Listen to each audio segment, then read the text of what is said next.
grew up always knowing hot slaw. It was always in the fridge. We always had it.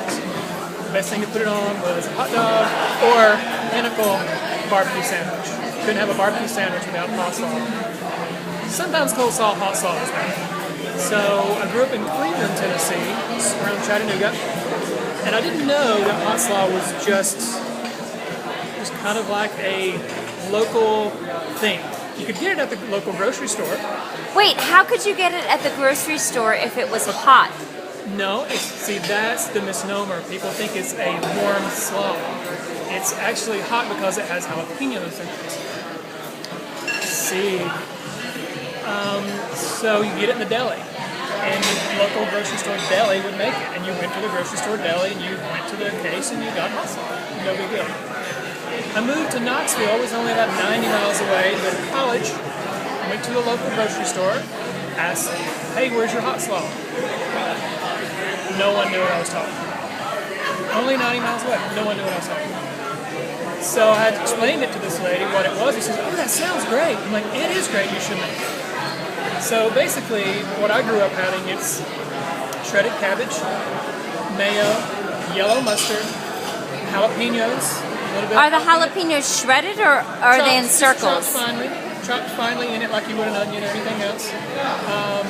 Maybe some salt and pepper, and that's pretty much it. It's pretty simple.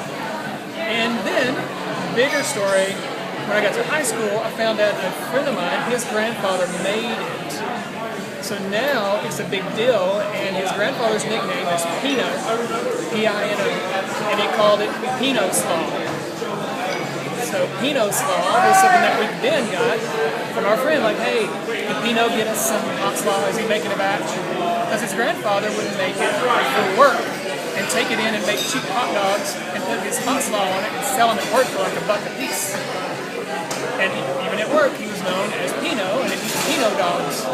So then I got to experience what a Pino dog was, which is cheap hot dog, cheap bun, but then a nice 2 or 3 tablespoons of hot slaw wrapped up in aluminum foil.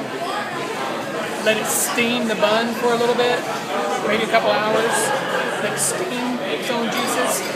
Pino dog with hot slaw. That sounds so good. That's hot slaw. Wait, so do you make your own hot slaw? I have tried. It's all kind of like what people prefer for their coleslaw. Some people prefer like a really coarse grade, some people like it really fine, some people like it with just mayonnaise and a little pepper and other things. So I like to do like a not very coarse, not like a true southern coleslaw with the big pieces, but not really finely chopped. It's kind of like somewhere in between. Jalapenos, yellow mustard, a little bit of mayo, salt, pepper. That's pretty much it.